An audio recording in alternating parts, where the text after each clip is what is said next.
Pulido, que es el primero, y después irá don Ignacio Verdú Berganza y finalmente la profesora Idoia Zorroza, que si no se ha conectado ya se conectará. Bueno, vamos a comenzar con el profesor Pulido, ya está preparado, ¿no? Sí. Pues vamos a comenzar con la primera intervención. Su ponencia lleva por título, el profesor Manuel Lázaro Pulido viene de la Universidad Pontificia de Salamanca y el título de su ponencia es Guía e itinerario, reflexiones sobre el camino filosófico hacia Dios. Le damos la palabra al profesor Lázaro. Hola, buenas. Espero que se me oiga bien. Lo primero que quería contar. ¿Se oye bien? Se oye bien. Sí, sí. Vale. Bueno, primero quería disculparme antes que nada por no poder estar ahí. Ahora mismo lo que ven es un hotel en Pamplona porque estoy combinando esto con una defensa de una tesis doctoral donde estoy de tribunal. Por eso solo puedo intervenir e irme pitando. Entonces, bueno, lo siento mucho. Y ha coincidido la tesis con este congreso y con el congreso de la Universidad Pontificia de Salamanca, que ahí he dejado a Idoia para que lo lleve por delante sobre la Escuela de Salamanca. Entonces ha coincidido todo. Y bueno, aunque estamos en una esfera franciscana y los franciscanos siempre han tenido el don de la bilocación, pero yo ni soy del todo franciscano ni soy santo, entonces pues llego donde llego, ¿vale? Bien, dicho esto, agradezco mucho, lógicamente, al Instituto Teológico de Murcia,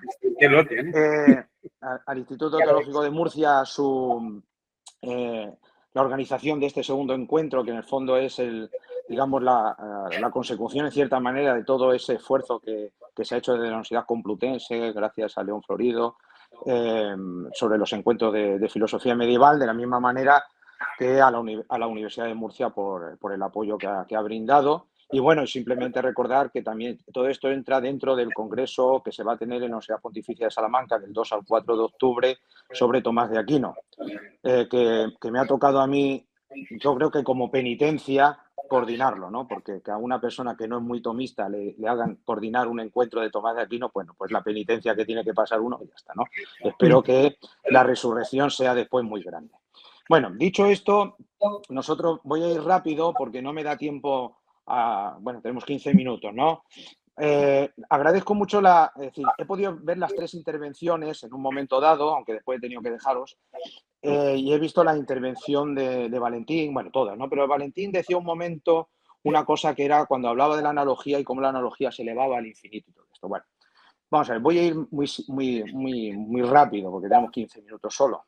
Recordemos que hay varias, es decir, en la Edad Media, la historia de la filosofía casi se podría hacer hoy en día como la historia de los tópicos falsos de la historia de la filosofía. Un tópico falso, para mí, o por lo menos que habría que matizar, es el de la discusión entre fe y razón en la Edad Media. No creo que haya exactamente una discusión entre fe y razón en la Edad Media. Lo que hay es una discusión en qué tipo de racionalidad es la que viene bien para la teología en la Edad Media.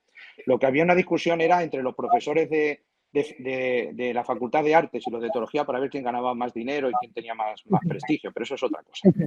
Y después, por otra parte, creo que sí lo que también se está en juego en esa discusión es qué significa racionalidad, ¿no? ¿Qué significa racionalidad? ¿No? Si racionalidad es una racionalidad dialéctica o puede ser una racionalidad scordis. Y para eso hay que tener en cuenta también la convergencia de fuentes que va a ir haciéndose desde la vertiente más griega a la vertiente más latina y que podíamos resumir en 2 autores y en una obra que lo compendia. 2 autores que serían San Agustín por una parte y Eusebio de Dioniso por otra, y un autor que lo compendia esa reflexión sobre Dios que es San Anselmo. Y en San Anselmo, en sus 2 obras, el Monologion y el Proslogion, precisamente va a verse esa doble vía de acceso hacia Dios, ¿no? Una por las criaturas y otra, digamos, más racional para mediar en la discusión de dialécticos y antidialécticos. Esto lo digo porque es preciso un poquito para poder ver lo que yo quiero decir aquí, ¿no? Entonces, en el siglo XIII, pues lógicamente también se sigue haciendo pues lo que es la teología. La teología no es otra cosa que ir contra el mito, es decir, al mito no lo relegó el logos griego, al mito lo relegó la teología cristiana, ¿vale? Y la teología significa pues ver logos respecto al hecho religioso.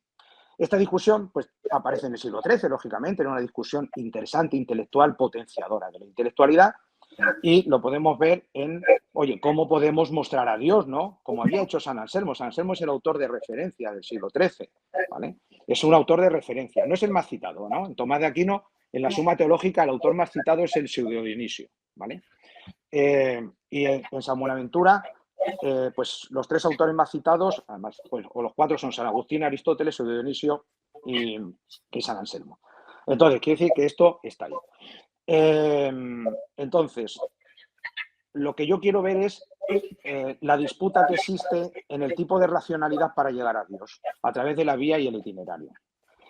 Después va a haber otra disputa, que es la disputa con Escoto, ¿vale? Pero que es, si la analogía no sirve para la quiditas, necesitaremos la univocidad. Creo que ahí está de acuerdo. Pero, ¿cómo poder llegar a Dios desde un punto de vista, digamos, de una analogía que sea real, ¿vale? Y aquí es la cuestión. Y ahora voy a hacer una pequeña reflexión respecto a lo que dijo Valentín cuando habla que, bueno, que Tomás de Aquino hace una analogía que se eleva al infinito. Pero la verdad es decir, imaginemos que queremos llegar a Dios y queremos utilizar la razón, una razón dialéctica, una razón del ser y de la quiditas, ¿vale? Claro, lo que no se puede hacer, creo yo, es mezclar la vía de la significación, es decir, la teología de la imagen, con la vía del ser y de la quiditas. Es decir, una reflexión del punto de vista lógico.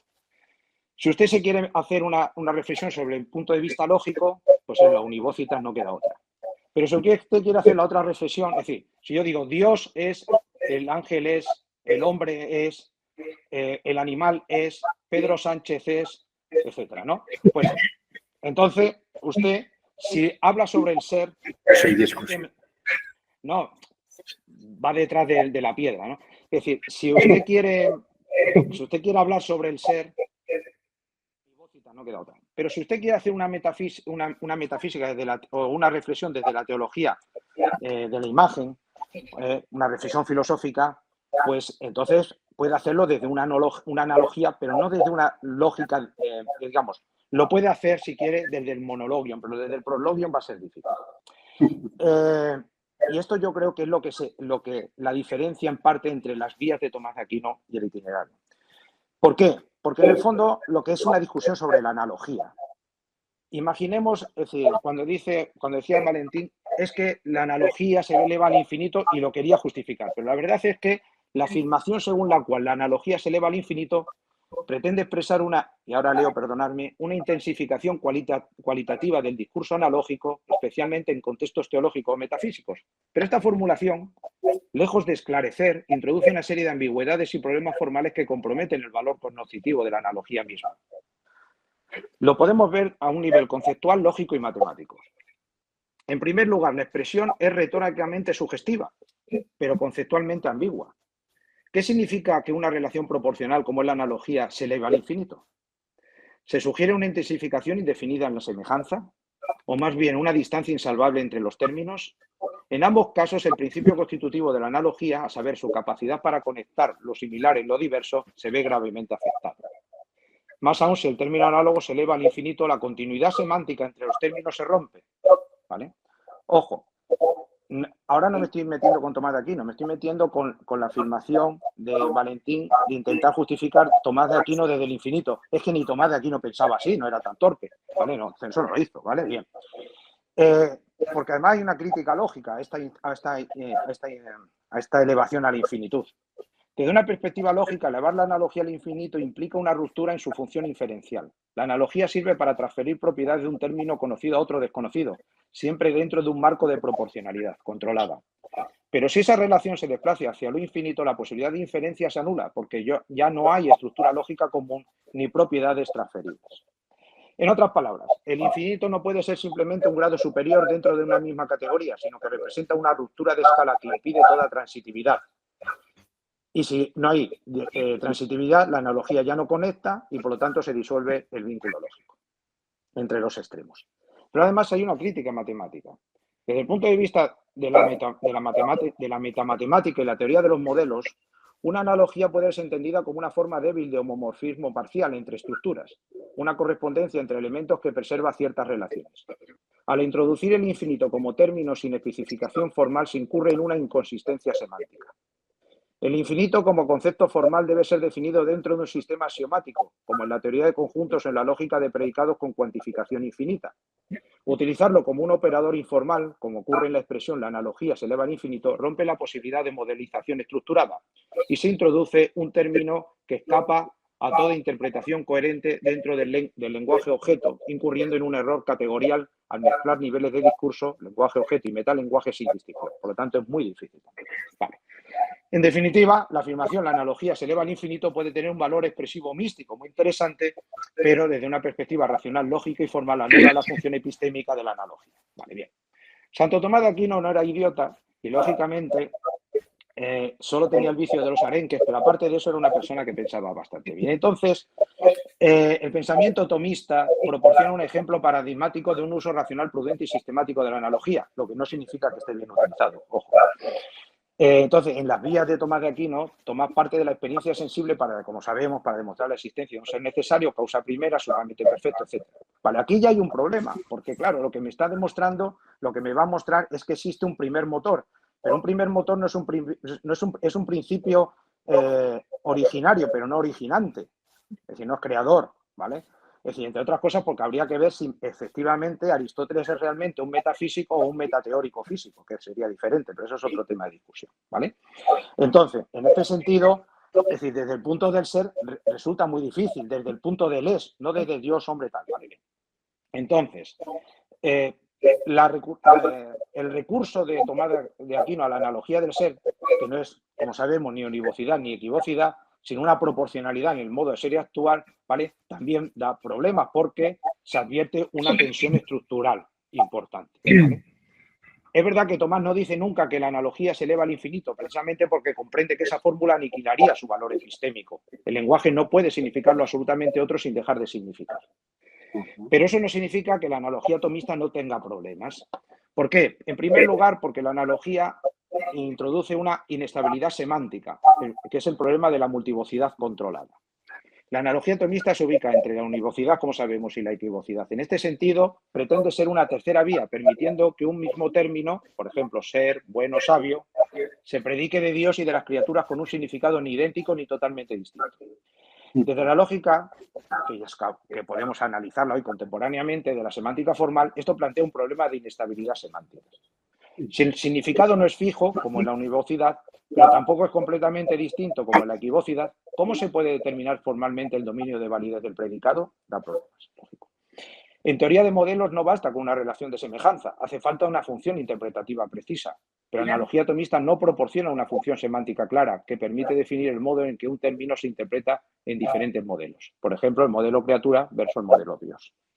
En conclusión, la analogía opera con una semántica informal difícilmente traducible a un sistema formal lógico sin caer en vaguedades o ambigüedades. Tenemos que darnos cuenta que el problema de Tomás de Aquino es que está con una lógica clásica bivalente, ¿no? Entonces esto le va a dar muchos problemas. Por otra parte, el problema de la inferencia también es que no hay transferencia lógica garantizada en el modelo analógico que propone. En lógica matemática, una analogía útil debería permitir algún tipo de inferencia formal. Si un predicado P sub X se aplica en cierto contexto, ¿podemos derivar su aplicabilidad en otro contexto análogo? Pero en la analogía tomista no hay función de transferencia definida y tampoco hay reglas de inferencia lógicas que permitan deducir propiedades de Dios a partir de sus criaturas de forma válida. Por lo tanto, la analogía tomística es una retórica que formal, retórica que formal porque apela a una relación proporcional intuitiva, no a un esquema deductivo o una homología formal entre estructuras. Y desde la teoría de modelos, por otra parte, una homología parcial podría establecer correspondencias estructuradas entre dos dominios, por ejemplo, entre lo finito y lo infinito. Pero la analogía tomista no define cuáles son las propiedades invariantes que se mantienen bajo esta correspondencia. Por lo tanto, no hay base para asegurar la validez de ninguna inferencia del mundo creado hacia el ser divino. Además, tengo más, pero no voy a decir todas, existe una inconmensurabilidad formal, es decir, una ruptura de la escala lógica, porque son niveles ontológicos no comparables. El ser creado con el ser creador. Por lo tanto, hay dificultades. Y por otra parte, el infinito, es decir, en cuanto que Dios es infinito, aunque él no quiera una analogía al infinito, al final introduce el infinito, que es Dios, Y esta categoría no puede ser modelizada en términos clásicos. Ese infinito no puede ser contenido ni acotado en un conjunto, ni finito ni infinito numerable. No hay una cardinalidad que permita siquiera compararlo con los entes creados y, por tanto, el lenguaje analógico quiere predicar algo de Dios. Perdón, si el lenguaje analógico quiere predicar algo de Dios, debe o bien romper el marco lógico o bien renunciar a toda pretensión de formalización. Esto tiene una consecuencia importante. La analogía no puede ser verificada ni falsada del sistema lógico que le dé origen. Se convierte en una afirmación metafísica fuera del alcance de la lógica matemática. Es decir, estamos ante una semántica difusa, una falta de inferencia válida y la incompatibilidad de escala. Vale. Es decir, ¿cuál es profesor, el problema? Sí. un minuto o dos. Vale. ¿Vale? Da igual, me interesa esto. ¿Cuál es el problema? El problema que tenemos es que las vías tomistas han intentado explicar desde el proslogium lo que se tenía que explicar desde el monologium. Es decir, hacer un itinerario de la mente a través de una hermenéutica racional de la teología de la imagen, como lo permite hacer el itinerario Mentis in Deum. El itinerario Mentis in Deum coge otra tradición, una ración hermenéutica de significación, no de quiditas, es decir, no de una inferencia lógica, porque San Buenaventura está convencido, porque no tiene que demostrar que Aristóteles, es decir, no tiene que intentar integrar a Aristóteles, que existe una posibilidad que viene de la vía platónica, ¿vale?, del concepto de mímesis, en el cual las criaturas significan sacramentalmente, y esta significación sacramental también es racional, porque no solo existe una racionalidad, la racionalidad lógica. La racionalidad lógica tiene su área, y si es su área no puede ser esta. Y entonces existe otra racionalidad, que es la racionalidad filosófica de la teología de la imagen, ¿vale? Y que es toda la teología de la significación y la sacramentalidad de la realidad. El mundo el mundo que canta la realidad de Dios franciscanamente hablando. Y eso nos permite, a partir de una intuición, ir elevando en escalas significativamente per e in criaturas por el alma para llegar a la sindéresis, a la parte volitiva, y poder hacer una cointuición del misterio. ¿Vale? Eso no me ha dado tiempo a explicarlo, pero bueno, es que me apetecía un poco la otra parte primera. Entonces, es toda la teología, toda esa vertiente de Hugo de San Víctor y de la teología significativa y de la affectio cordis que nos permite llegar, evidentemente, del monologium. Básicamente, y si usted quiere ir por la vía del monologium, siga la teología de la imagen. Y es la analogía metafórica propia de la teología y la filosofía de la significación, que también es racional. Pero si usted quiere hacer la parte cuiditativa, pues entonces sea lógico y hágalo bien. Olvídese de la analogía y dedíquese a la univocidad. San Buenaventura no había dicho eso porque no le interesaba, estaba solo en la primera parte, pero hizo el camino que tenía que hacer. Es decir, no se trata de demostrar a Dios, se trata de penetrar en el misterio divino para llegar no solo a la verdad, sino a la voluntad y al amor de Dios. Y aquí termino, me hubiera gustado más desarrollar el itinerario, pero no me da tiempo. Muchísimas gracias. Muchas gracias, profesor, muchas gracias.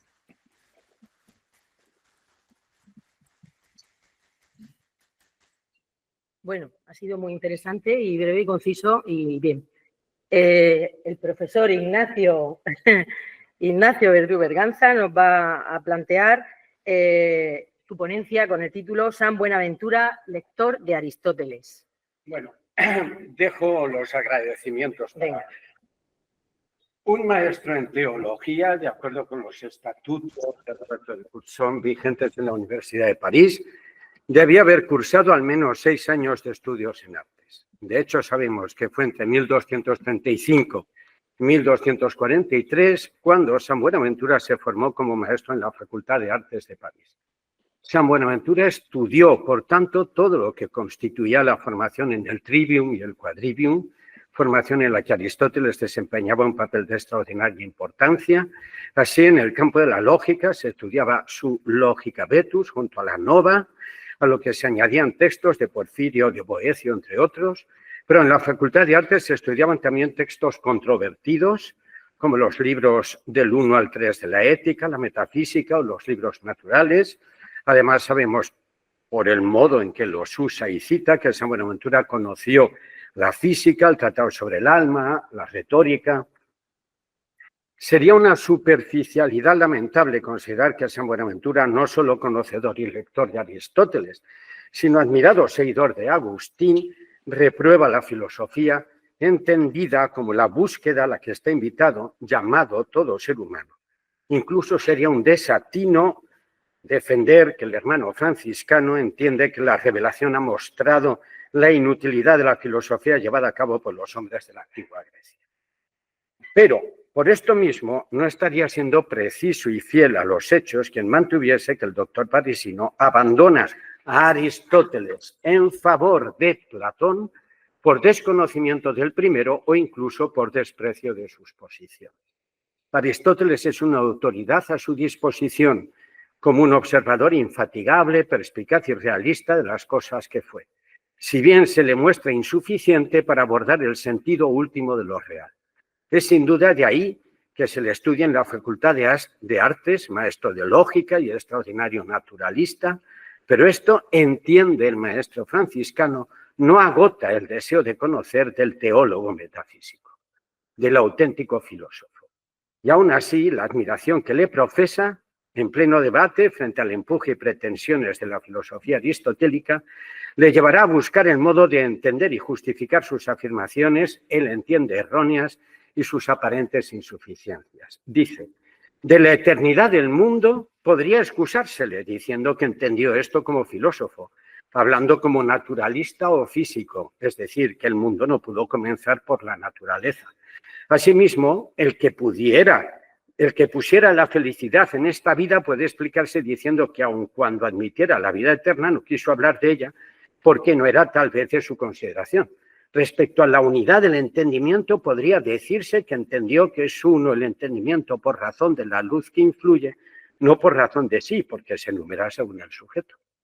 Aristóteles merece reconocimiento y estudio, admiración y respeto, pero como veremos, el maestro franciscano entiende que no es buena guía para alcanzar la meta que busca todo auténtico filósofo. Y si bien es verdad que considera mejores guías a los que él llama principales filósofos, iluminados, verdaderos, nobles, como es el caso de Sócrates o Plotino, entre otros, príncipe con Platón entre los profesores de filosofía, dice, es importante tener presente que tampoco estos finalmente podrán conducirnos a la meta anhelada. Y es así porque no tuvieron noticia del Logos encarnado, del Verbo hecho hombre, y no pudieron llegar a ella, pues la profundidad del Dios humano, es decir, la humildad, es tan grande, dice, que la razón desiste, abandona. No se trata de renegar del amor a la sabiduría, de declarar peligrosa, despreciable la filosofía. Se trata más bien de aclarar quién es el auténtico filósofo, a la altura de los tiempos. El maestro en teología afirmará con rotundidad una idea radiante que exigirá de una profunda reflexión. Cito, la puerta de la sabiduría es el vehemente deseo de ella, no el dominio extraordinario de la ciencia y su método.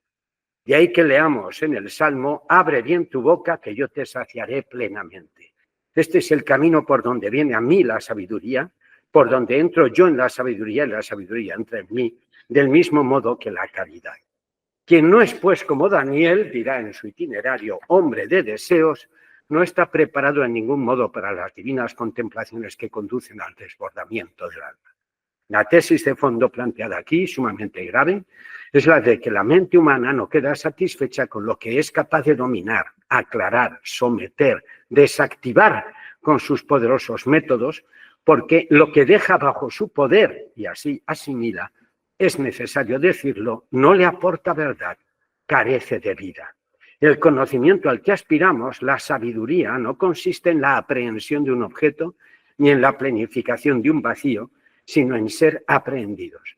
No es una conquista, sino un agraciado encuentro en el que hay tal plenitud de realidad, de verdad, de bondad, de luz y claridad, en el que se manifiesta de tal modo el amor que el alma superada se rinde al gozo, al agradecimiento, a la admiración, al éxtasis, a la entrega, al reconocimiento. El doctor Seráfico era claro a este respecto en sus cuestiones disputadas de la ciencia de Cristo, en donde podemos leer, nada sacia al alma si no sobrepasa su capacidad, porque el alma no está contenta con un bien que conquiste y comprenda, porque un bien así no es el sumo bien. Ahora bien, al ser humano, es esto lo que le mostraron los grandes filósofos del mundo griego, lo quiera o no, le incumben la verdad, el bien, Dios mismo, y el entendimiento que es, cito, regla de las circunspecciones morales, puerta de las consideraciones científicas y llave de las contemplaciones celestiales, es un don. Y es que es un don poder saber de lo divino, poder participar de la vida de Dios. En el progreso hacia la participación plena, que es la sabiduría, la inteligencia dada por la naturaleza es el primer grado. Este es un asunto clave para el filósofo y santo Buenaventura, y así lo presenta, cito. La primera visión del alma es la de la inteligencia dada por la naturaleza. De ahí se dice en el Salmo, impresa está, Señor, sobre nosotros la luz de tu rostro. Todos los que vivieron en la ley de la naturaleza, como los patriarcas, los profetas, los filósofos, fueron hijos de la luz. La luz del alma es la verdad. Esta luz no conoce ocaso. Fin de la cita. De la verdad sabe todo hombre, pero no sabe de ella como de un producto, un constructo, sino como de aquello por lo que ve, pregunta, busca, quiere, sabe y obra. Todo hombre, por naturaleza, desea saber, había dicho Aristóteles, y es que en la verdad nos movemos, vivimos y existimos. Esta es la iluminación fundamental, fundamento de todo otro posible don, de toda otra posible iluminación, desbordamiento del alma, ensanchamiento del corazón. Cito, sin esta luz natural dada, nada tiene el hombre, ni fe, ni gracia, ni luz de la sabiduría. La auténtica filosofía, como ocurre con la íntima y profunda religiosidad, tiene su origen en Dios, que ilumina de modo auténtico la intimidad más profunda de todo hombre, de tal modo que nunca podrá liberarse de la inquietud, siempre estará en camino.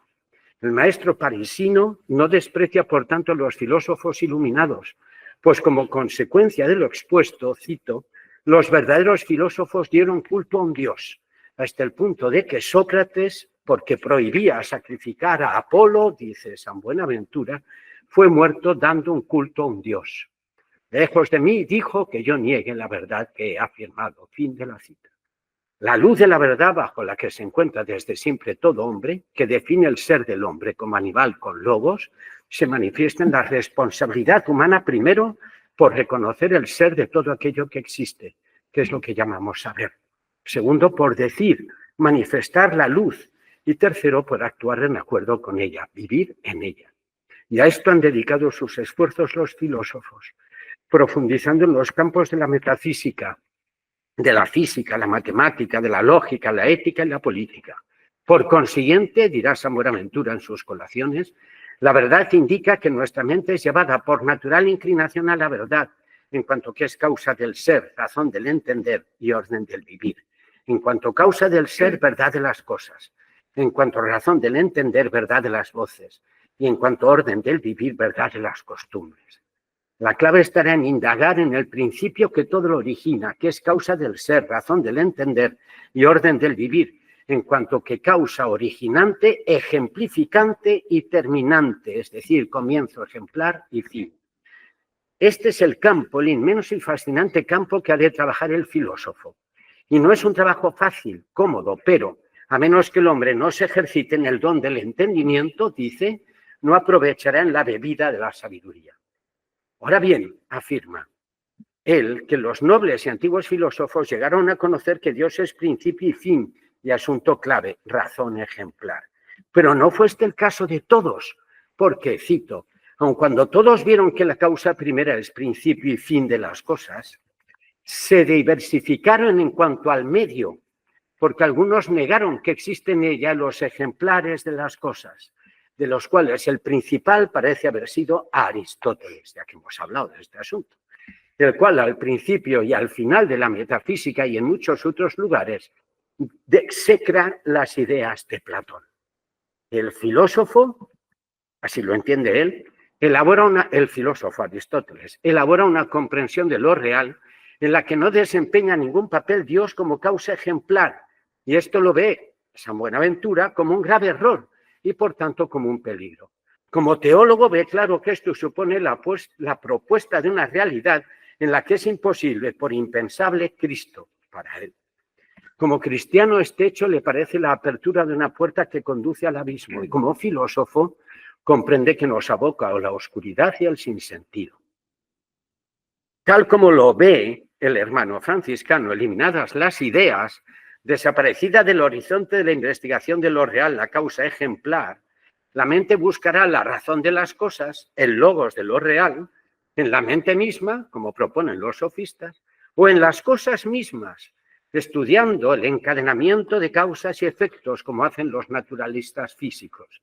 Pero esto no es auténtica filosofía, entiende él, verdadera metafísica, con lo que necesariamente conduce a lamentables errores al desconocer cuál es la más íntima relación entre Dios y el mundo. Aristóteles merece admiración y respeto, estudio y reconocimiento. Lo merece como estudioso de la mente misma y sus leyes, extraordinario conocedor de la naturaleza e incluso agudo filósofo ético. Pero no, dice San Buenaventura, como metafísico, pues no sería un verdadero metafísico. Y esta es la más grave limitación y el más serio peligro del Estagirita y sus seguidores. Y es que muchos, viendo que fue tan grande Aristóteles, dice San Buenaventura, en las otras ciencias, y ahí dijo verdad, no pueden creer que en estas otras cosas no haya dicho verdad. Fin de la cita. El metafísico, señala el doctor Seráfico, de la consideración de los principios de la sustancia creada y particular, se eleva a la universal e increada, y se eleva, añade, a considerar aquel ser en razón de principio que origina todas las cosas. Y en esto conviene con el físico que considera los orígenes de las cosas. Se eleva también a considerar aquel ser en razón de último fin. Y en esto conviene con el filósofo moral o ético, el cual reduce las cosas a un sumo bien como fin último, y considerando la felicidad ya práctica, ya especulativa. Mas en cuanto considera aquel ser en razón de ejemplar de las cosas, con nadie conviene, y ahí es verdadero metafísico. No son ni la casualidad ni la frivolidad las causas que explican el hecho de que San Buenaventura, conocedor y admirador de Aristóteles, no solo se incline hacia la tradición platónica, de la que fueron extraordinarios seguidores Agustín y Dionisio Areópagita, sino que llegue incluso a calificar a Plotino de nobilísimo. El santo Agustín en sus confesiones dejó escrito que en las Eneadas había leído, no con las mismas palabras, pero sí sustancialmente lo mismo, apoyado en numerosos razonamientos, que lo que se decía en buena parte del prólogo del Evangelio de San Juan. Este texto de las confesiones, de extraordinario valor en el que la gran autoridad del medievo mostraba las coincidencias entre Plotino y San Juan, será una muestra luminosa de que hasta aquí había llegado con un extraordinario esfuerzo la razón natural, guiada por los resplandores de la luz innata a todo hombre. Hasta aquí se había elevado el más noble y antiguo metafísico, entre los que no podía ser contado el brillante Aristóteles. Como señalaba Agustín en sus obras, los filósofos iluminados, al reconocer lo divino como comienzo, ejemplar y fin, habían establecido las condiciones lógicas y gnoseológicas de una prolongación del concepto natural de Dios hacia el concepto cristiano. Me salto lo que quería contar. En las preguntas podré hablar de ello. Había escrito Agustín en su tratado sobre la Trinidad. Los que disputan acerca de la sabiduría la definen diciendo: sabiduría es la ciencia de las cosas divinas y humanas. Pero al tenor de la distinción del apóstol, donde dice que a uno le ha sido dada la palabra sabiduría y a otro la palabra de ciencia, es menester dividir dicha definición llamando en sentido propio sabiduría la ciencia de las cosas divinas y dando el nombre de ciencia al conocimiento de las humanas. Esto dice San Agustín. A esto añadirá San Buenaventura. Cito: parece habérsele concedido a Platón, a diferencia de los otros filósofos, el lenguaje de la sabiduría, y a Aristóteles el de la ciencia. Aquel, Platón, miraba señaladamente hacia lo alto. Este, en cambio, hacia lo bajo principalmente. No tenéis más que ver las representaciones de uno y otro, como en la escuela de Atenas. Platón aparece así, Aristóteles hacia abajo. Pues ya está.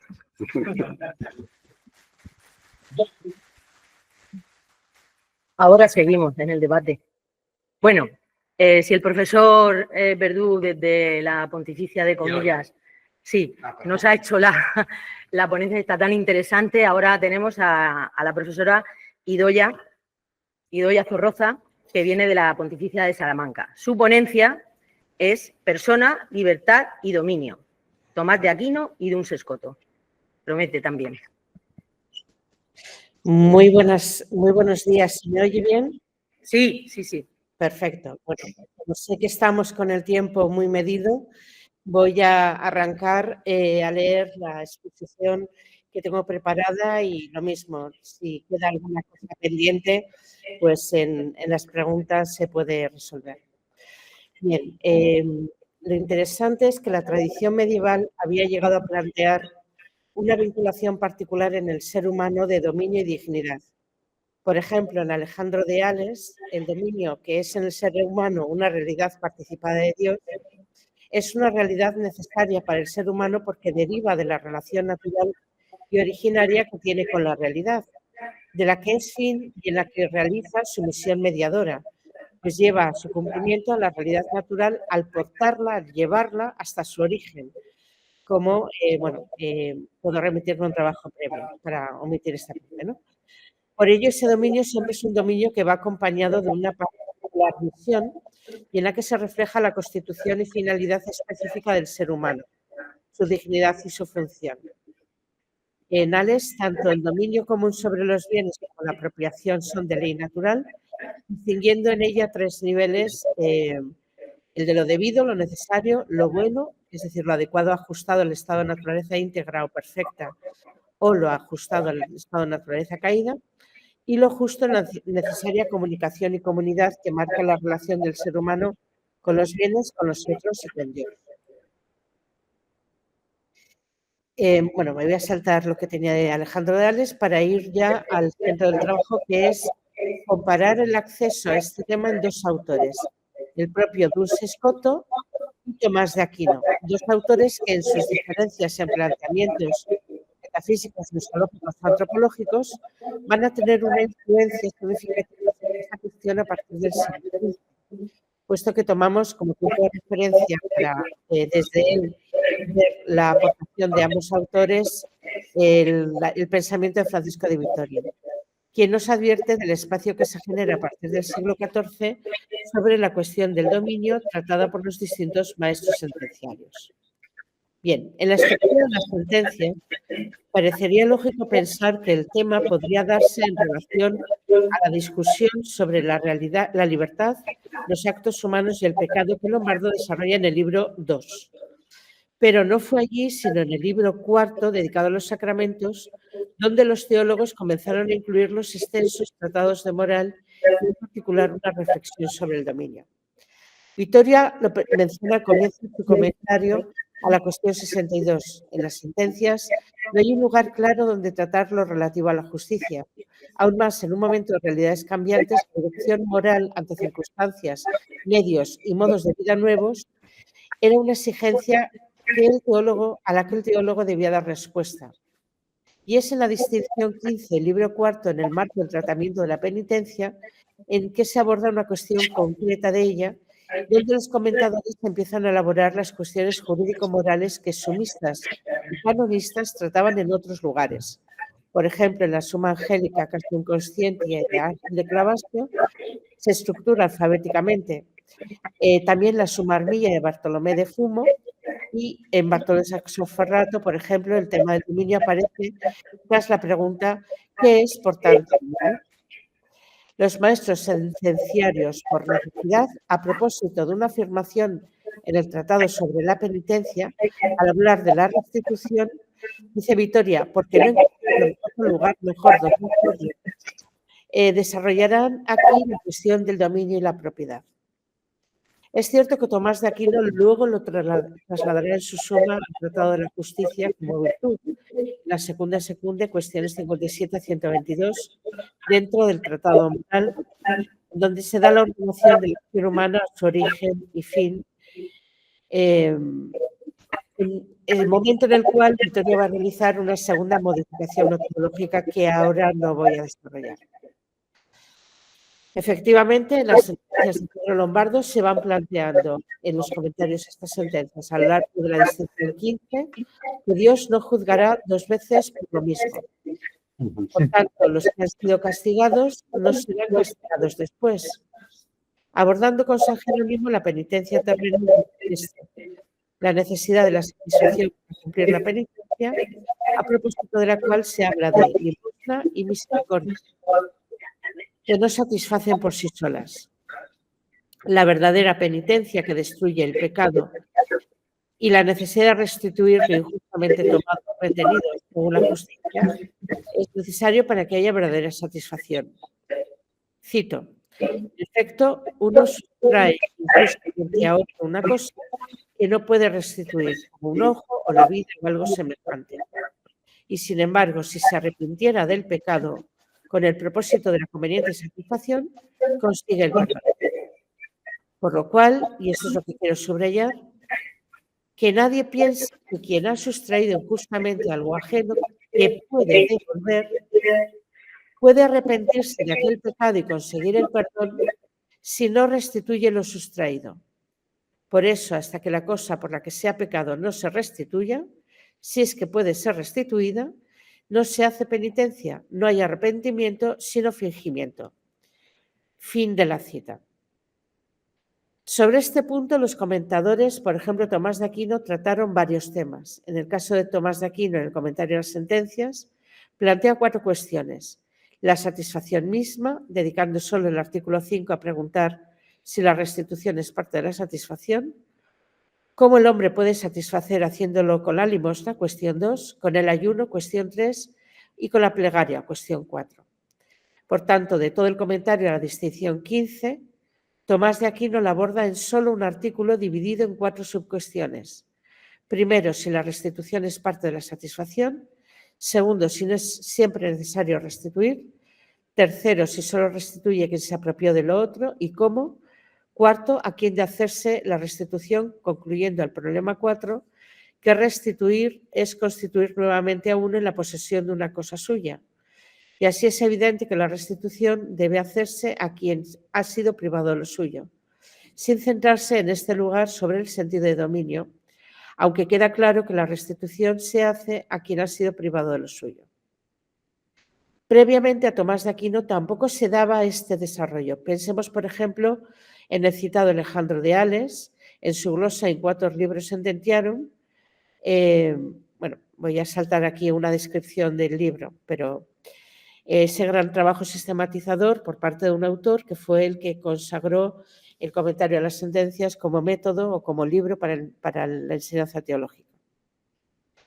Este autor, Alejandro de Ales, al que siguen buena parte de sus trabajos otros dominicos, como el propio Tomás de Aquino, pero también franciscanos como San Buenaventura, discípulo y compañero de orden.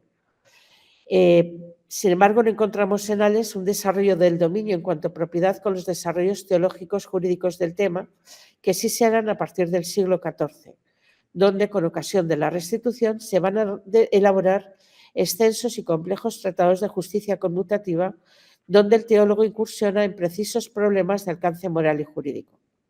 El autor que arranca con esos desarrollos es especialmente Juan Duns Scoto.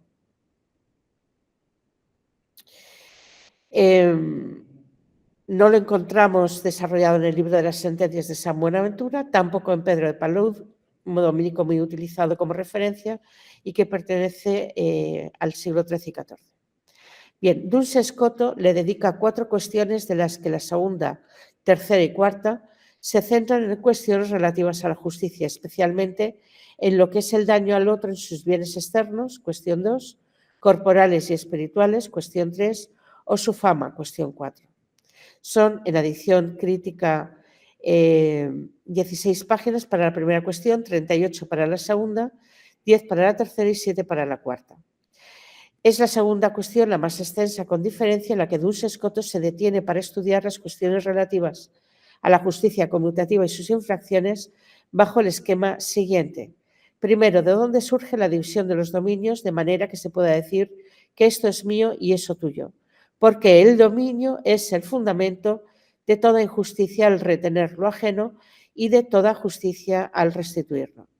Segundo, cuál sea el modo justo de transferir los dominios. Tercero, es injusta la ocupación de lo ajeno o el daño a otro en lo temporal. Y cuarto, cómo se está obligado a restituir.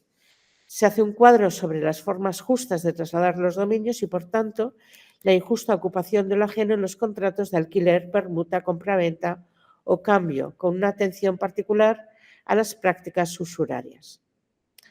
Serán los teólogos posteriores a Escoto los que, siguiendo su ejemplo, van ampliando cada vez más el espacio dedicado a los problemas de justicia aquí señalados, anteponiendo un desarrollo mucho más extenso a la pregunta sobre qué sea dominio. Por ejemplo, Jacob Almain le dedica en sus lecturas una mayor extensión aún, siguiendo el mismo esquema de Escoto. John Mayer, en su comentario, ya alarga a 50 las cuestiones con que tratar los temas relativos a justicia conmutativa.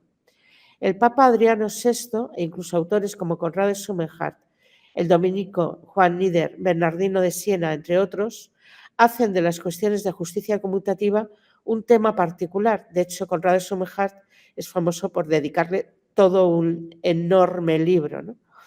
Una muestra del interés de teólogos, canonistas y juristas por estas cuestiones en un mundo en cambio a distintos niveles, de creación de realidades sociales y económicas nuevas, de desarrollo de prácticas comerciales y financieras cada vez más extendidas desde el siglo XV.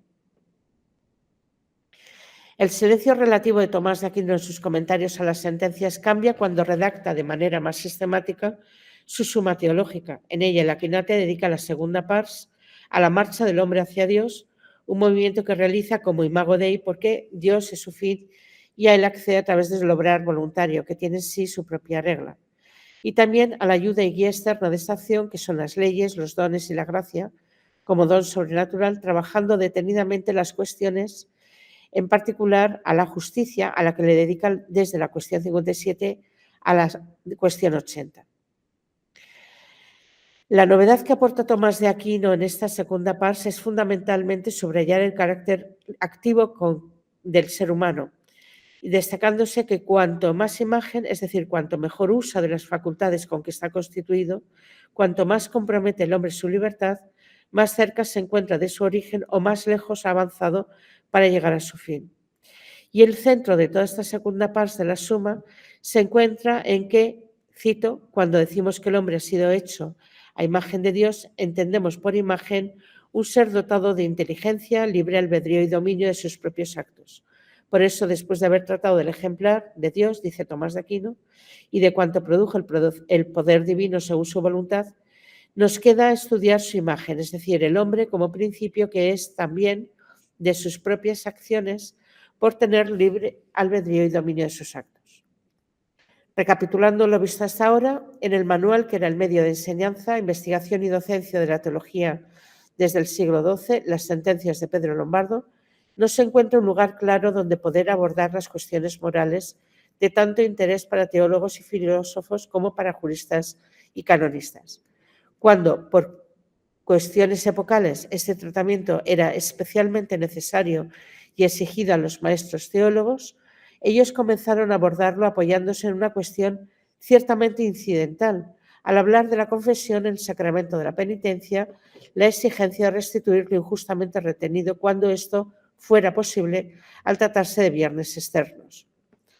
El cambio a la Suma Teológica de Santo Tomás proporcionará un lugar orgánico para las cuestiones de la justicia al incluirlas en una dinámica de salida y retorno a Dios que en el caso de la criatura racional supone articular su vida y acción de acuerdo con su fin inmanente y trascendente.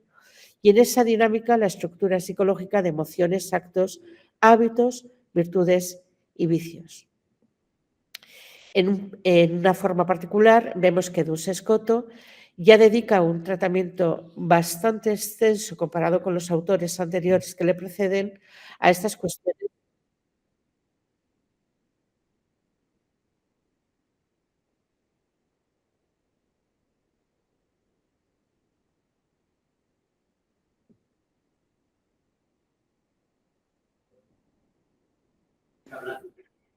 Profesora, ¿ahora me oye? Sí. Bueno, un minuto, por favor. Es que no creo que no oye. Ha terminado. Idoia, has terminado, perdona. ¿No nos oyes? Sí, sí, os oigo, os oigo. Ah, perdona, es que no, como te hemos dicho 1 minuto, no teníamos claro si querías decir algo más, porque te estábamos Vale, es dando un que de minutillo. repente he visto que estabais hablando y entonces me he callado, pero ya estaba concluyendo. Sí, concluya, concluya. A ti no te oye. No me oyen. ¿No? Acércate al micrófono. No, os oigo, os oigo. Vale, muy bien, pues vamos a dar paso al debate y a las preguntas que tengamos en la mesa y después a los sí, y después le damos la palabra 1 y 2 al profesor y luego al otro profesor, ¿vale? Ignacio, ¿quiere decir algo? Pues directamente. Sí, porque si no, no se va a escuchar. Pues entonces, Sí. que quiero entonces hacer una pregunta al profesor Pulido, no sé si está. No está. Bueno, Vaya, pues yo tenía una. no pasa nada, hacemos de portavoz. Perfectamente. Entonces, lo responderé del siguiente modo. Bueno, y lo he entendido, porque yo recientemente el mundo el objeto de este me parece más pesado, menos sonoro, más negro, no sé por qué. Cada vez el punto se difumina, no sé por qué. Pero bueno, entonces no he entendido muy bien, pero yo quiero hacer la siguiente observación.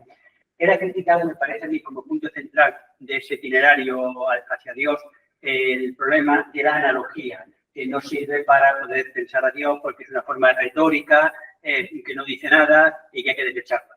Bueno, yo no te a mí porque el que lo ha hecho soy yo. Puedes debatir con Vicente porque Vicente...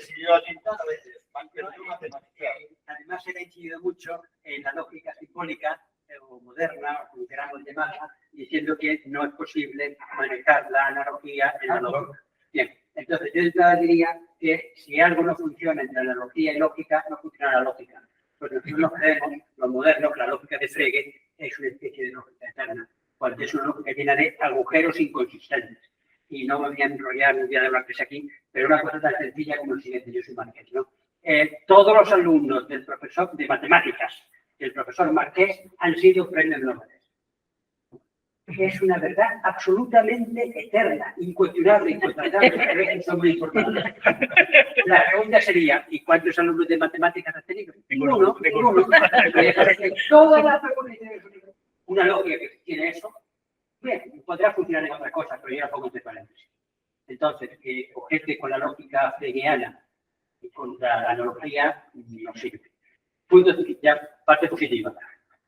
Hay que entender cómo piensa el ser humano y cómo entendemos la realidad. Ya he hablado antes de la distribución, le voy a repetir. Yo entiendo perfectamente que las branquias tienen una función análoga a los pulmones y eso me ayuda a entender que es una branquia, no una descripción de que tiene unas medidas así o así. Con lo cual, algo pensamos de modo análogo. 2. Lo importante en metafísica, como también lo ha señalado, es la analogía de atribución. Tanto sea extrínseca como la salud. Yo entiendo que alguien me dice, el cianuro es muy insalubre, el jamón de jabugo es muy saludable. Pues entiendo que eso es causa de la salud, como el aire que se rasguña.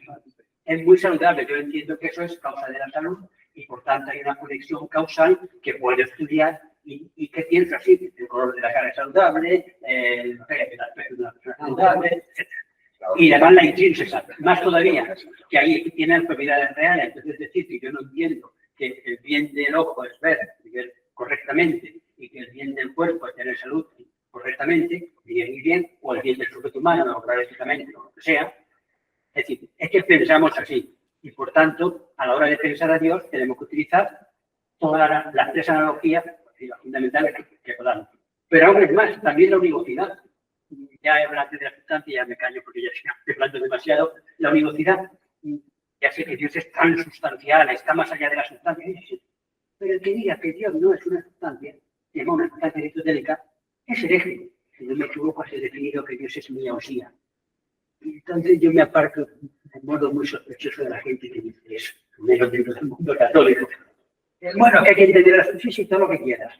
Y cambiar el concepto de sustancia, no. Porque claro, si cambia el concepto de sustancia, perdón, porque voy a decir que el arcén es un tipo de zapato, por tanto el concilio definió que Dios es un tipo de zapato. No. Es decir, y Dios es una sustancia aristotélica y eso es absolutamente un vivo. Igual que un gusano también es una sustancia aristotélica. Y yo. Entonces, bueno, hago un espacio para decir que podemos reflexionar mucho más de lo que creemos, tanto con diferentes tipos de analogía como unívocamente. La opción que yo respecto a la lógica sinfónica hegeliana. Muy bien, gracias, profesor Márquez Vicente. Y después el Vale, portavoz de Manuel y la portavoz de Vicente. Hace unos cuantos años, un día de tomate Aquino, si no recuerdo mal, hace unos cuantos años ya, he tenido las gafas en ese momento, presidió usted un tribunal en el que la tesis doctoral golpeaba, o yo pretendía golpear justamente nada. El matiz que ha hecho, efectivamente, es así. Vamos a analizar las variantes de segundo V, circunstancias o segundo esencias de la analogía de referencia. La analogía de función intrínseca. La analogía de función extrínseca, por ejemplo, por veces es metafórica, pero la función intrínseca probablemente sea pertinente. El problema es la analogía de proporción. Este es el gran problema. Entonces, no es una lógica de frente. No es una lógica de frente. Es matemática formal en espacio euclidiano. ¿Qué es lo que Manuel intentaba decir? Pero lo voy a intentar explicar muy sintéticamente y de forma compleja. Una analogía, la cuestión que propone. Analogía, branquias, pulmones, ¿de acuerdo? Pues que tenemos un conocimiento preciso de que son las branquias y tenemos un conocimiento preciso de que son. Podemos establecer una analogía. Porque entre los dos términos analogados, hay un conocimiento preciso. El problema es que no tenemos un conocimiento preciso de cuál sea uno de los términos de la analogía, tal y como la plantea. Es una fuga, ¿vale? Entonces, como atribución intrínseca o analogía metafórica puede estar bien, pero más allá de la lógica de Frege, esto es matemática, esto es topología de la recta real o del espacio euclídeo. ¿Qué es un homomorfismo? Que Manuel haya hablado de eso, ¿vale? Es una función afín, una aplicación afín. Es decir, tenemos una variable y una función de esa variable. Asociamos una variable con la función de esa variable. A un valor real de la variable le asigna un valor real del codominio de esa función. Y podemos establecer una proporción entre el valor real y entre el valor del dominio de la función que se llama y el valor del codominio de la función. Una proporción. El problema es que cuando la planteamos para la divinidad, cuando jugamos al infinito, ya no estamos jugando con la función, sino con el límite de la función. Y podemos establecer una proporción entre la variable y el límite de la función siempre y cuando la función sea convergente, tenga un límite real. El problema es que la función es divergente. Entonces, si el atributo lo expandimos hasta la infinitud, el resultado de la proporción es infinito partido por infinito. Y eso en matemática euclídea absoluta, no soy en matemática absoluta, infinito partido por infinito, soy indeterminado. Con lo cual, el recurso epistemológico es vago, porque desemboca en la indeterminación. Ese es el gran problema de la analogía de proporcionalidad. De la de proporcionalidad. La atribución intrínseca es que es una analogía más metafísica. Pero entonces entramos en el terreno de la metafísica. Y en eso yo soy kantiano. La metafísica no es una ciencia. Con lo cual, la analogía es perfectamente, la atribución es perfectamente lícita en un terreno no científico. Porque para comparar, para poder aplicar la analogía, los dos términos que estamos analogando deben ser términos, ¿vale?, evaluables epistemológicamente. Uno de los términos no lo es, la analogía. Entonces, una función afín, eso hay, por ejemplo, ya acabo, ¿vale? Hay una posible reducción geométrica del homomorfismo, pueden ser inyectivos y demás. La reducción geométrica es muy visible y es la homotestia. Imagina un punto que se llama centro de homotestia y de él trazamos tres líneas que pasan por los vértices de un triángulo. Lo prolongamos y podemos crear por semejanza homotestia triángulo mayor. El problema es que si hay una proporción puntus contra puntus, ¿vale?, en la homotestia que hemos trazado. El problema es que la razón de homotestia juega al infinito. ¿Qué triángulo se forma en el infinito? El concepto de triangularidad en el infinito se ha desmontado. Independientemente de la lógica de eso es translógico, se ha desmontado. Entonces, como recurso metafísico está muy bien, pero como recurso epistemológico tiene ese fallo matemático, ¿vale? Eso es lo que...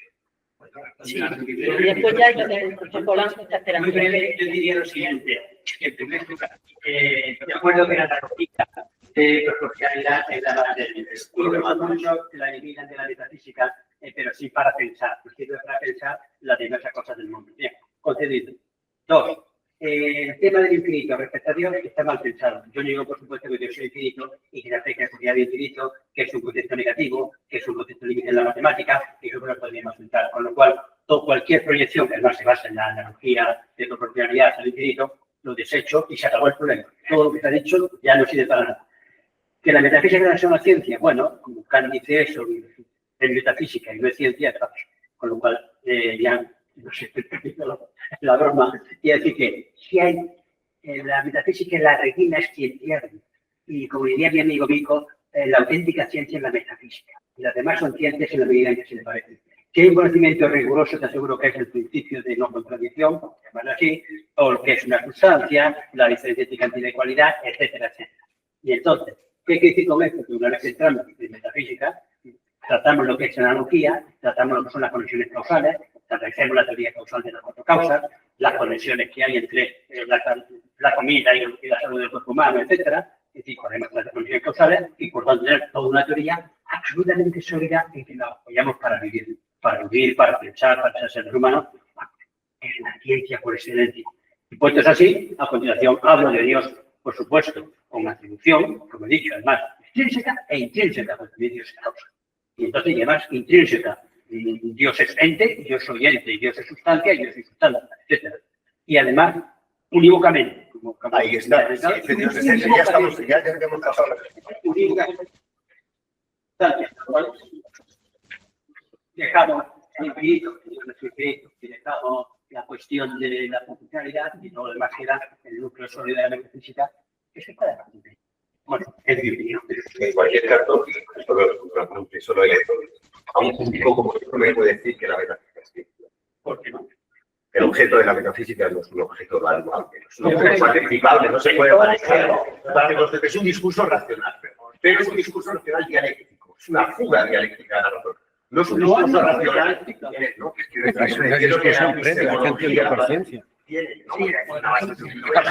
Discutamos primero eso.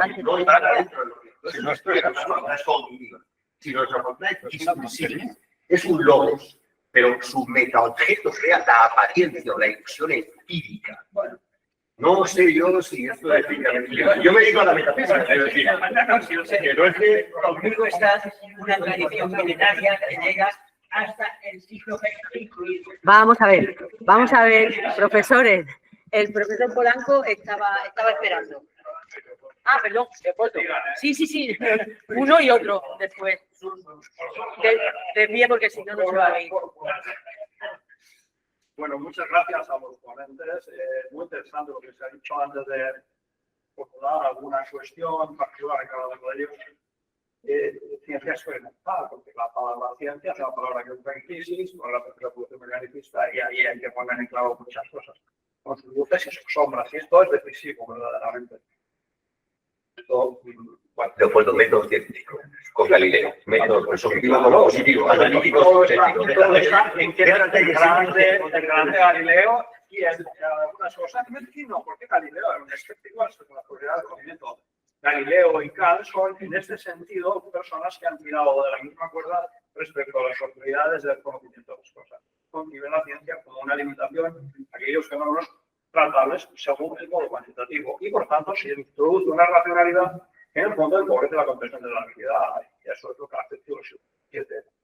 En detrimento también de la comprensión de la naturaleza como imagen líquida, como imagen de lo que procede.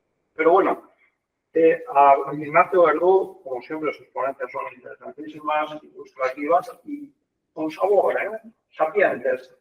Lo que tenía más sabor se ha quedado. Sabe la ciencia, esto se cruzó en el ambiente franciscano, encanta, pero sí encanta a cualquier cristiano. Sabe la ciencia. Pero, sin duda, Aristóteles, científico, Platón, sabio.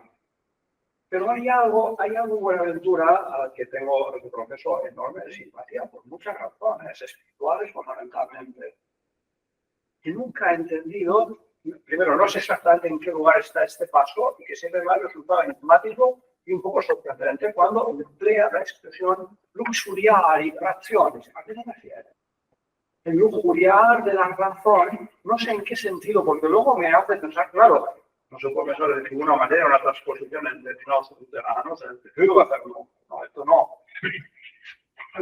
no es así de profundo y de hondo, pero hay algo que cuando yo leí se quedé frío. Digo, ¿qué tanto de Baño Reggio a propósito de este subsidiario irracionalismo? ¿Conoces la expresión? Perfectamente. Vale, ¿y en qué contexto qué quiere decir? Y luego, para la profesora Idoia, que también agradezco mucho, siempre me yo creo que se refiere a Escoto como el gran pensador de la praxis humana y de su modernidad. Es que es esto la modernidad, no lo diremos suficientemente. Hay una reconfiguración potentísima entre el siglo XIII y XIV respecto de lo que son las cuestiones que luego van a ser el humus de la vida humana, particularmente la moral y la política y la economía. Entonces, no me extraña efectivamente que sea presupuesto la presencia masiva de Escoto en todos los autores de la así llamada segunda escolástica, que se puede llamar escolástica escotista de algún modo. Recientemente se ha dicho, yo también había dicho en otro artículo, pero lo dice un profesor que es Rafael Ramis, un escotismo implícito, que es verdad que en este contexto, tratando precisamente del sacramento de la confusión, se empieza a hacer teoría del dominio en cuanto que se exige como condición la restitución. Aunque, es decir, enfocar bajo el punto de vista de la actividad ordinaria de los hombres ya constituidos como criaturas sociales, viviendo, comerciando, enajenando, vendiendo, transmitiendo a título de herencia. Esto es justamente lo que funda la teoría del mínimo de esta opinión de Escoto. Y que sean autores como los que usted ha citado, Arnel Meyer y pues Adriano de Utrecht, demuestra que efectivamente estos autores, que son de algún lado nominalistas, pero en última instancia por tradiciones escotistas, fundamentalmente conocidos por aspectos relativos al cultiverismo en la segunda gran oleada francesa, demuestra que Escoto, de alguna manera es analogía. De algún modo, es que hablamos por comparación, y es así como avanzamos. En el discurso, pero que efectivamente en estos autores se demuestra la modernidad de Escoto, que yo creo que es lo que es un tema que nosotros hemos trabajado en relación a la serie de temas, que demuestra hasta qué punto es el mundo que se ha establecido con la tradición escotista, ¿no? De esto no me cabe una duda. Suárez es uno de ellos. Suárez se mantiene dentro de un cuadro general de referencia tomista, pero todas las cuestiones críticas decisivas siempre es escotista, porque Suárez es un modelo o un protomoderno, y si se dice Suárez, dígase del resto, porque el resto es tradición. Antes hablaba con Javier Calpe, ¿no? Calpe, acerca efectivamente de la presencia tremenda de esta forma mentis en prácticamente todos los autores modernos. Pero vamos, se puede decir Locke, se puede decir claramente, se puede decir los platónicos de Cambridge, se puede decir holandés, nuestro Hugo Grocio, Kant. En Kant hay una clarificación progresiva creciente, neta, límpida, que demuestra sus nexos con el escotismo clarísimamente. Bueno, son dos cuestiones, por tanto, una cuestión clara. Siempre la reverencia de este autor. Y para la profesora Idoia, la modernidad en Escoto también está ahí en todas las cuestiones teológicas prácticas. Bueno, lo primero, un lugar donde expresa esta idea San Buenaventura en las colaciones sobre el Hexámeron, libro segundo, capítulo segundo. ¿Y cómo entiendo yo esta cuestión? Bueno, vamos a ver, yo propongo. Libro segundo, capítulo segundo. Luego te doy más referencia. ¿Cómo entiendo yo este asunto? Mira, yo lo entiendo del siguiente modo. Primero, antropología agustiniana, trinitaria. La cuestión clave aquí es el deseo.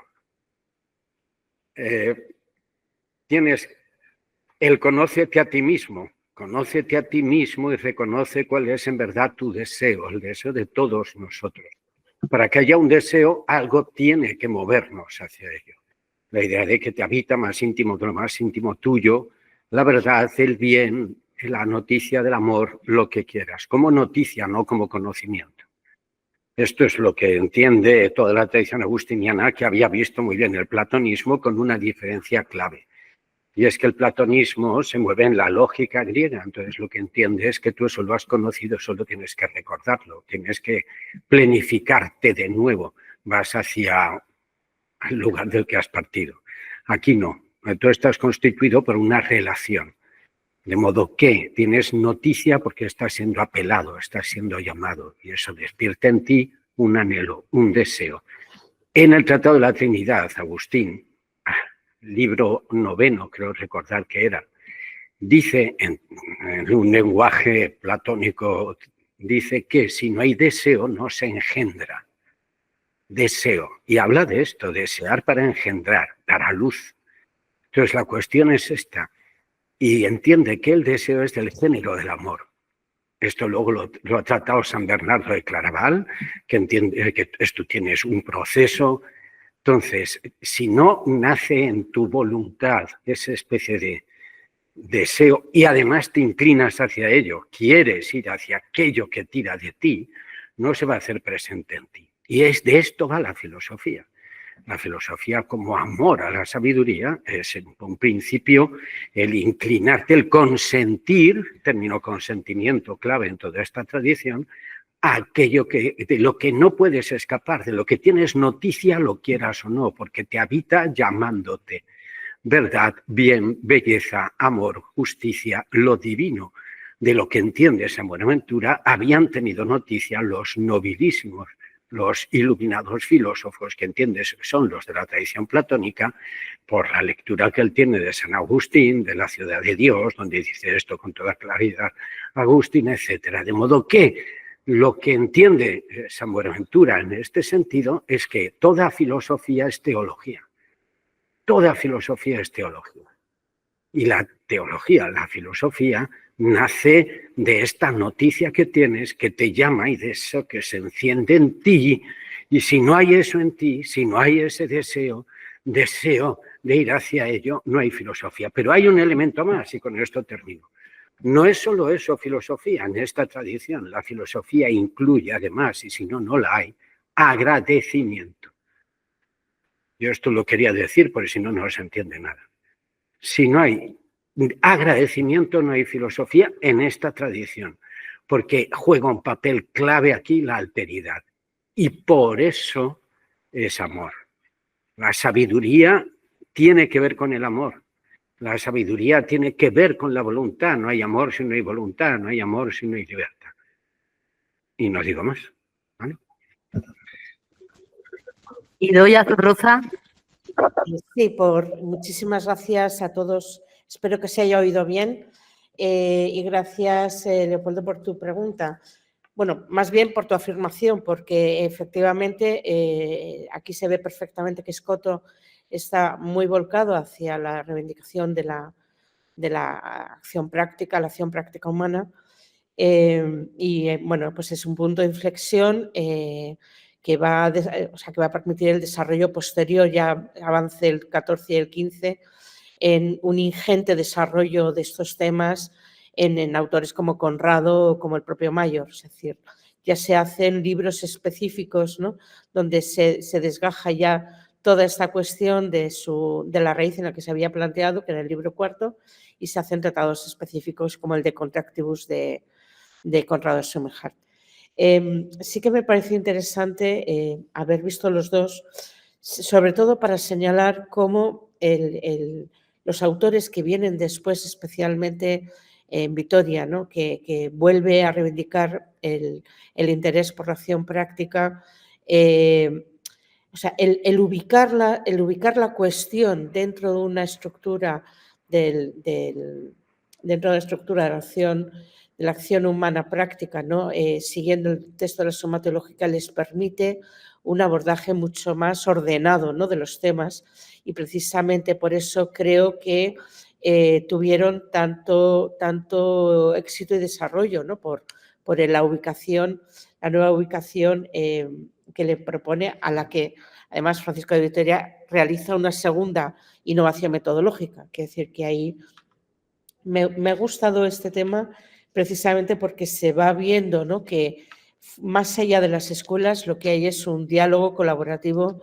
de todos estos autores, ¿no? Y paso a paso se va viendo, bueno, pues el esfuerzo por hacer de la cuestión una realidad más ordenada. Pueden estar a favor de algunas cuestiones o no, pueden estar en contra de algunas propuestas o no, pero de todos modos lo que se ve es un elemento acumulativo en el sentido de que, volviendo a la frase, somos enanos a hombros de gigantes, y precisamente ese poquito que se puede aportar desde la reflexión contemporánea, bueno, pues es propio de nuestro tiempo poder hacerlo, ¿no? Gracias de todos modos por la observación y desde luego la suscribo plenamente. Muchas gracias, Valentín. Creo que sí. Bueno, simplemente, vamos, muy rápido, como el profesor Pulido ha hecho tantas referencias a mi intervención, me veo un poco en la obligación de que todos podamos contestar y por dar una respuesta, pero luego sin antes agradecer tanto al profesor Ignacio Verdú como a la profesora Idoia Zorroza sus ponencias, que han sido, como son siempre ellos, esclarecedoras y enriquecedoras. Por cierto, Ignacio, veo que Heidegger, cuando dice eso de que denken ist handeln, pensar es agradecer, ha leído a Buenaventura, ¿no? A San Agustín, sin duda, quien ha escrito sobre muchísimo sobre mística medieval. Y Escoto es su trabajo. Escoto era su tesis. Sí. No, sí. Y bueno, y con relación a la exposición fogosa del profesor Pulido, pues contestar que es cierto. A mí me gusta que me agradecer porque me ha hecho vivir en carne propia lo que ha puesto el profesor Florido de la correctoria corruptoria. No, ahora entiendo lo que es un corruptor, que la quiere corregir, pero corrompiendo lo que has dicho.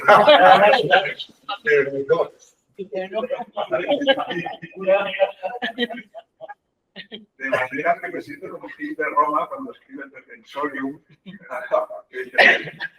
que es una correctoria corruptoria. Bueno, la corrupción en este caso está, y que él ha advertido muchas veces, y yo creo que eso es algo que, por supuesto, pues, niego haber dicho, y vamos, muy enfáticamente, la expresión elevar la analogía al infinito. Elevar la analogía al infinito como expresión me parece un disparate. O sea, sencillamente no la entiendo, creo que no tiene sentido. Entonces quiero, él ha hecho muchas referencias, de hecho ha hecho una argumentación, me parece que no tiene validez ni semántica, ni lógica, ni ontológica, ni que, bueno, claro, o sea, para decir eso podría haberse ahorrado todo el discurso, pero y sobre todo es que, y he dicho eso, y es que no tiene sentido que nadie lo diga. Entonces simplemente aclarar y en este sentido adherirme a la exposición y a la defensa que ha hecho el profesor Alfonso García Márquez, porque respecto a la analogía, es la posición que es nuclear en el pensamiento de André de Miral, y a mí me parece, ahora hablo de mi propio criterio, de mi opinión, parece muy fundada la opinión de André de Miral. Entonces, su opinión, lo digo brevemente para no abusar del tiempo, él explica que la analogía es una forma de universalidad lógica. Y en esa medida niega expresamente que la analogía se pueda aplicar al ser. No hay tal cosa como una analogía.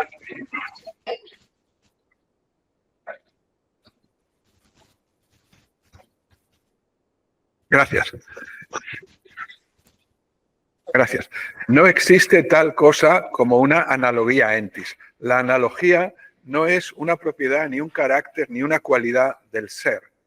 La analogía es una forma lógica de universalidad. Es decir, es un modo que afecta a los conceptos, por tanto, no tiene más alcance ni más valor que la de la inteligencia humana que los piensa, es, por tanto, del modum recipientis de la inteligencia humana, que solo puede pensar la universalidad de dos formas. O bien unívocamente, cuando todos los individuos tienen una esencia idéntica, o bien análogamente, cuando todos los que se reúnen tienen una esencia que no es idéntica. Y el ejemplo más claro lo tenemos en la metafísica de Aristóteles, por eso me parece a mí que no se puede concebir Aristóteles sin analogía, con el concepto de ser, metafísica gamma. Entonces, los géneros son unívocos, lo sabemos porque lo dice el propio Aristóteles, en los analíticos y en todas partes. Los géneros son unívocos, de tal manera que al final los géneros supremos, las categorías, son unívocas. Pero claro, un concepto unívoco es un concepto determinado, o sea, tiene un límite. Pero, sin embargo, el conjunto de todas las categorías, cada categoría tiene un límite que es la categoría vecina. Y entonces las categorías son conceptos unívocos. Pero el conjunto de todas las categorías, que es el conjunto del ser, no puede ser unívoco porque el ser no puede tener un límite, porque no puede haber nada que limite al ser. Entonces, la única forma de pensar el ser, repito, no de ser el ser no es unívoco. La única forma para nosotros de pensar el ser es con una forma de universalidad lógica que nos permita, de una forma, eso sí, confusa, aproximada, hasta cierto punto metafórica, hoy diríamos con una lógica borrosa, pensar la universalidad del ser. Entonces, lo que hace Santo Tomás, y además me parece muy oportuna la observación del profesor García Márquez, de que el término infinitud aplicado a Dios, yo es verdad que lo he utilizado, ese sí que yo lo he utilizado, he dicho elevar al infinito, pero cuando yo he utilizado ese término, en fin, lo aclaro por si era necesario aclararlo, es una metáfora, o sea, lo he utilizado metafóricamente, no de una forma matemática como me ha interpretado el profesor Fogoso. Entonces, no, de una forma metafórica. Lo que quiere decir es que el ser de Dios, la bondad de Dios, la verdad de Dios, la unidad de Dios, es una unidad que es incomparable con la de unidad de la criatura y la verdad de la criatura y el ser sustancial de la criatura. Pero que el término unidad, verdad, bien y sustancia se han de aplicar tanto a Dios como a las criaturas. Pero ¿cómo lo hemos de pensar? Repito, no cómo es, ¿cómo lo hemos de pensar? Pues solo lo podemos pensar bajo una forma de universalidad que sea analógica.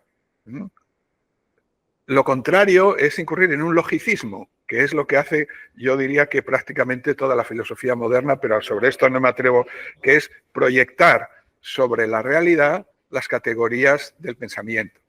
En fin, nada más y muchas gracias.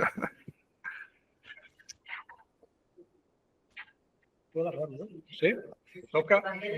Recogido, pero no para robar. Bueno, yo sobre esto, para enlazarlo, luego quería decir otra cosa sobre la metafísica, pero sí, realmente aquí la analogía, pero tú has dicho precisamente la univocidad en Escoto es aclarar que estamos hablando de la bondad como concepto tiene que ser aplicado igualmente a Dios que a las criaturas. Por eso la univocidad es el fundamento de la analogía, no es su negación, como a veces ha estado presentada, ¿no?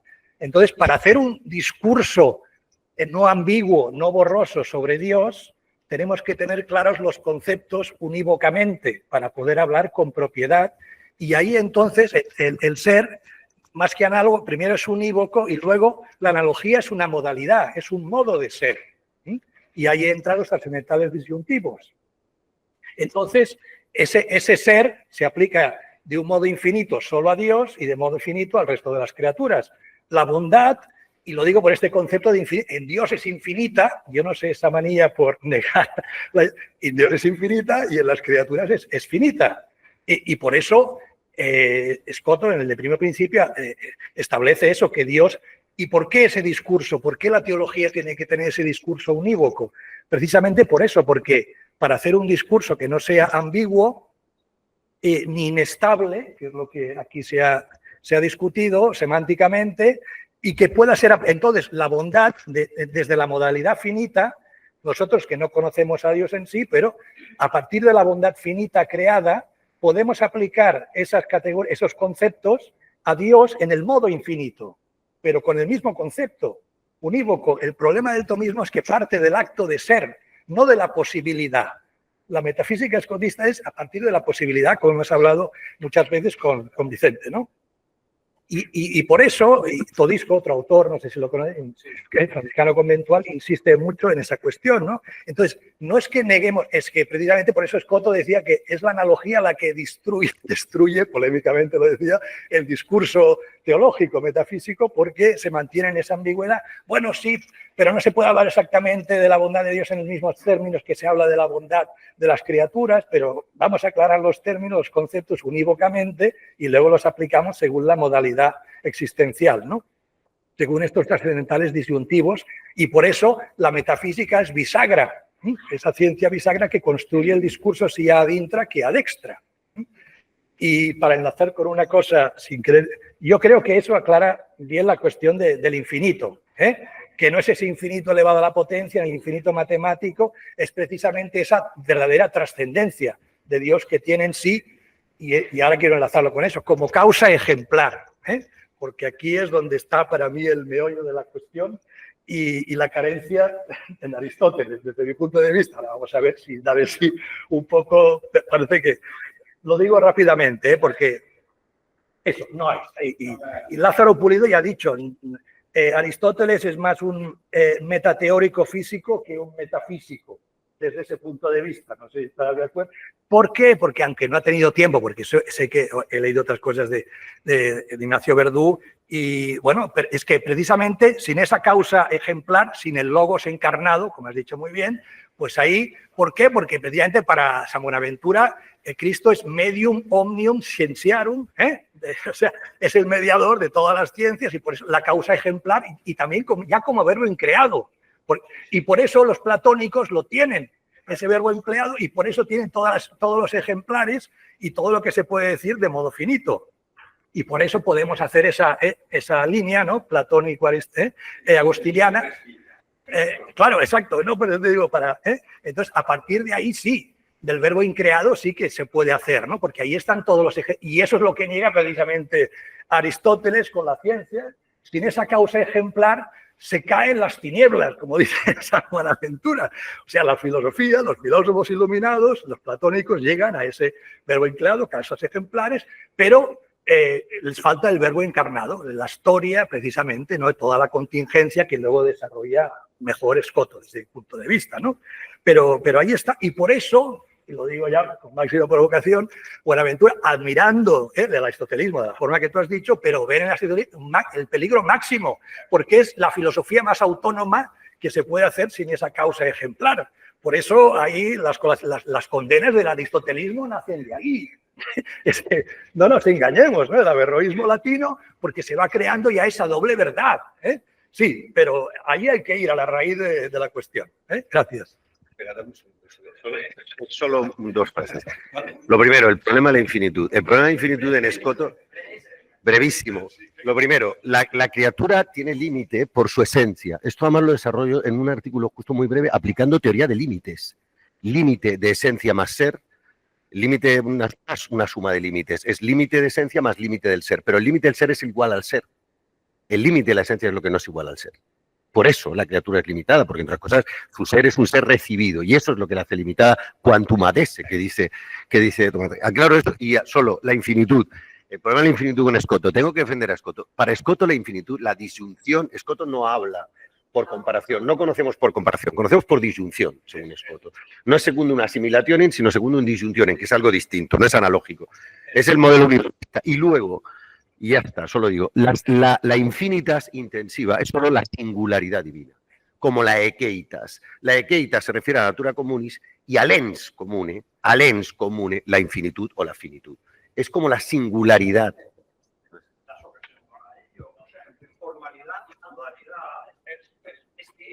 Es el modus intrinsecus entis.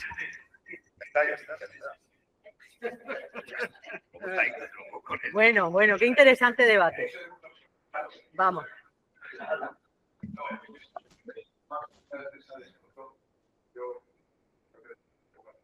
Entonces, muy rápidamente, el gráfico. El problema de la universidad, por tanto, de la teología de Escoto, es que establece una continuidad entre el ser de la arquitectura y el ser del creador. La ventaja de Tomás de Aquino y de la lógica de la analogía es que hay una No, que sigan el camino del volante, que sigan. hay una, en la metafísica de Escoto hay una línea continua, en la que al final, claro, que la propia universidad. En la teología de Tomás de Aquino, el ser de Dios y el ser de la criatura hay unidad, por tanto hay una alteridad. Eso, desde el punto de vista teológico, le da a mi a Tomás de Aquino la ocasión de establecer una teología de la gracia, porque es la gracia la que puede salvar ese hiato entre el ser de Dios y el ser de la criatura. A ver, profesores, seguimos de camino a la comida. Vicente, por favor, seguimos ya de camino a la comida y ya está. ¿Vale? Muy interesante. Interesantísimo. Sí.